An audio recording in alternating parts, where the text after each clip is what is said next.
एक बार काशी नरेश अनजाने में महर्षि विश्वामित्र जी को प्रणाम करना भूल गए।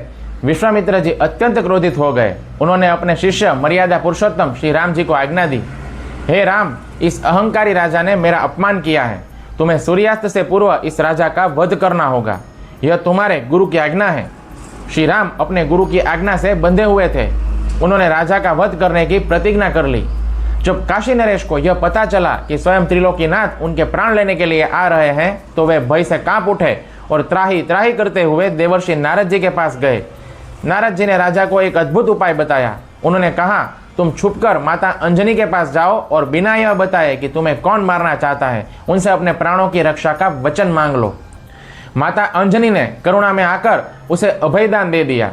जब हनुमान जी आए तो माता अंजनी ने उन्हें आज्ञा दी कि पुत्र, तुम्हें सूर्यास्त तक इस राजा के प्राणों की रक्षा करनी है, चाहे इसके लिए तुम्हें अपने प्राण ही क्यों न देने पड़े। जब हनुमान जी ने राजा से पूछा कि तुम्हारा शत्रु कौन है, तब राजा ने कांपते हुए कहा, स्वयं अयोध्यापति श्री राम। यह सुनकर हनुमान जी सन्न रह गए। एक तरफ माता की आज्ञा और दूसरी तरफ उनके आराध्य श्री भगवान राम। राजा की रक्षा के लिए हनुमान जी उसे लेकर युद्ध के मैदान में आ गए। कुछ ही देर में श्री राम अपने रथ पर सवार होकर वहां पर आ पहुंचे। अपने सामने ही अपने सबसे प्रिय भक्त को ढाल बना हुआ खड़ा देखकर श्री राम जी ने कहा, हनुमान हट जाओ, मुझे गुरु की आज्ञा का पालन करना है। हनुमान जी ने हाथ जोड़कर कहा, प्रभु, मुझे भी अपनी माता की आज्ञा का पालन करना है। आप अपना कर्म कीजिए, मैं अपना धर्म निभाऊंगा। श्री राम ने अपना धनुष्य उठाया और एक के बाद एक भयंकर बाण हनुमान जी के ऊपर छोड़ने लगे, परंतु हनुमान जी ने अपने हाथ में कोई अस्त्र या फिर शस्त्र नहीं उठाया। हनुमान जी ने अपनी आंखें बंद कर ली, दोनों हाथ जोड़ लिए और पूरी श्रद्धा से छाती चौड़ी करके श्री राम जय जय राम, श्री राम जय जय राम, श्री राम जय जय राम, इसका अखंड कीर्तन करने लगे।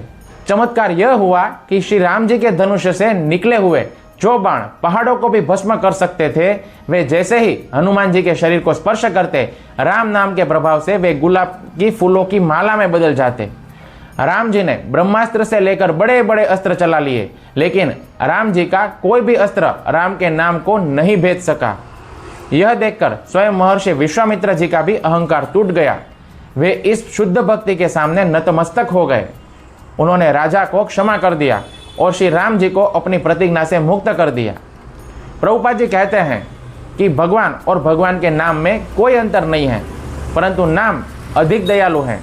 जब साक्षात राम जी के अस्त्र भी विफल हो गए, तब यह सिद्ध हो गया कि जो जीव हरे कृष्ण महामंत्र या फिर राम नाम का आश्रय ले लेता है, उसका बाल भी बाका नहीं किया जा सकता। हनुमान जी ने राम जी से लड़ने के लिए गदा नहीं उठाई, क्योंकि वे जानते थे कि भौतिक हथियार भगवान को नहीं हरा सकते। भगवान केवल प्रेम और शरणागति से ही हारते हैं। भगवान तो सबसे ऊपर हैं, परंतु भगवान अपने शुद्ध भक्त के दास बन जाते हैं। हनुमान जी ने यह सिद्ध किया कि एक सच्चा भक्त सांसारिक कर्तव्य और आध्यात्मिक निष्ठा दोनों को ही एक साथ अत्यंत पूर्णता से निभा सकता है। हरे कृष्णा।